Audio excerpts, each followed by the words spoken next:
যিটো মাঘেটাৰ যিটো এটা বেবী কিনা বিচাৰ এটা অভিযোগ আহিছে এই সন্দৰ্ভত আপোনালোকৰ হাতত কি কেনেকুৱা ধৰণৰ কি গোচৰ আহিছে? হয়, আমাৰ এটা চাইল্ড হেল্পলাইন আছে, এটা টোল ফ্ৰী নাম্বাৰ। 25 জুলাইত আমি 12টামান বজাত এটা ইনফৰ্মেশ্যন পালোঁ তিনিচুকীয়া চিভিল হস্পিটেল অথৰিটিৰ পৰা বুলিয়ে ক'লে যে তাতে এটা বেবী এডমিট কৰিছে ক্ৰিটিকেল কণ্ডিশ্যনত। তেওঁলোকে ছাছপেক্ট কৰিছে মাক দেউতাক এডপ্টেড। আৰু মই ইমিডিয়েট আমাৰ চাইল্ড হেল্পলাইনৰ কোঅৰ্ডিনেটৰ, আমাৰ কেছ ৱৰ্কাৰ ছুপাৰভাইজাৰ মই পঠাই দিলোঁ। তাত সোধপোছ কৰোঁতে মানে এডপ্টিভ পেৰেণ্টছক পালে। এডপ্টিভ পেৰেণ্টছে কিন্তু এডমিট কৰিছে যে আমি এইটো তুলি লৈছোঁ, আমি বাচ্ছাটো তুলি লৈছোঁ। বাচ্ছাটো তুলি লৈ তেওঁলোকে এখন আনৰেজিষ্টাৰ্ড ষ্টেম্প পেপাৰ দেখাইছে, কোনো নাই, লিখা মেলা দুইটা আণ্ডাৰটেকিং। আৰু সেইটো তেওঁলোকৰো সন্দেহ হ'ল আমাৰ টিমটো। ইমিডিয়েট ক'লে আপোনালোকে আমাৰ অফিচত আহি কনচাৰ্ণ দেখাওক, মানে লিগেল ডকুমেণ্টছ দেখাওক।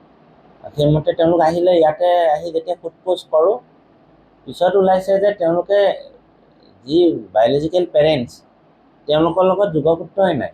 তেওঁলোকৰ বাচ্ছাটো দিছে এগৰাকী, তেওঁলোকে নাৰ্ছ বুলিয়ে কৈছে, মই পিছত খবৰ লওঁতে গম পালোঁ মানুহগৰাকী নাৰ্ছ নহয়, জীনা গোহাঁই নামৰ এগৰাকী মানুহ। তেওঁ ৱাৰ্ড গাৰ্ল তিনিচুকীয়া চিভিল হস্পিটেলৰ।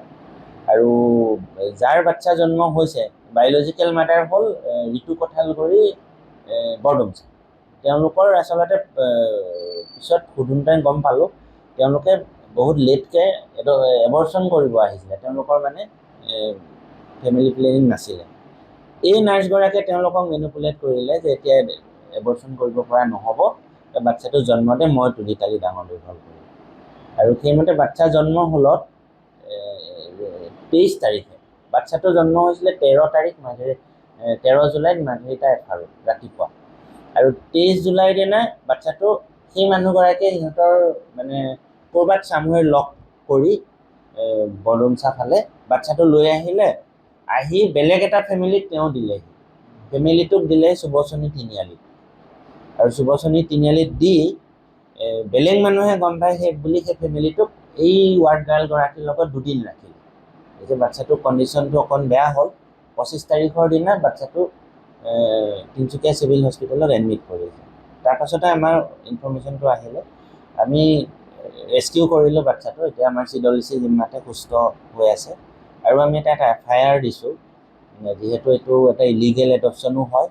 আৰু ইয়াতে কিন্তু বেচা কিনাৰো এটা মানে এই যি লৈছে তেওঁ কিন্তু কৈছে যে যিগৰাকী নাৰ্ছে তেওঁক 1 লাখতকৈ বেছি পইচা দিব লাগিব বুলি তেওঁক ডিমাণ্ড কৰিছে।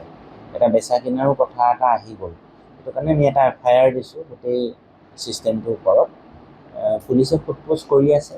মই কালিলৈকে কিন্তু এই জীনা গোহাঁই বোলাগৰাকী পলাতক বুলিয়ে মই গম পাইছিলোঁ। আজি আপডেট মোৰ হাতত নাই, আহিলে গম পাম কি হয়। কিন্তু পুলিচে সোধপোছ সকলোকে আমাকো কৰিছে, আমাৰ বায়'লজিকেল পেৰেণ্টছকো কৰিছে, এডপ্টিভ পেৰেণ্টছকো কৰি আছে। কোন পেৰেণ্টছৰ? এডপ্টিভ পেৰেণ্টছৰ অৰিজিনেল ঘৰ UP, তেওঁ অসম পুলিচতে কৰে বুলি কৈছিলে। তেওঁ দহতীয়া চুকত ভাড়া লৈ থাকে। যিকোনো খবৰৰ বাবে যোগাযোগ কৰক 7099017330 লগতে 7099017110 নম্বৰত।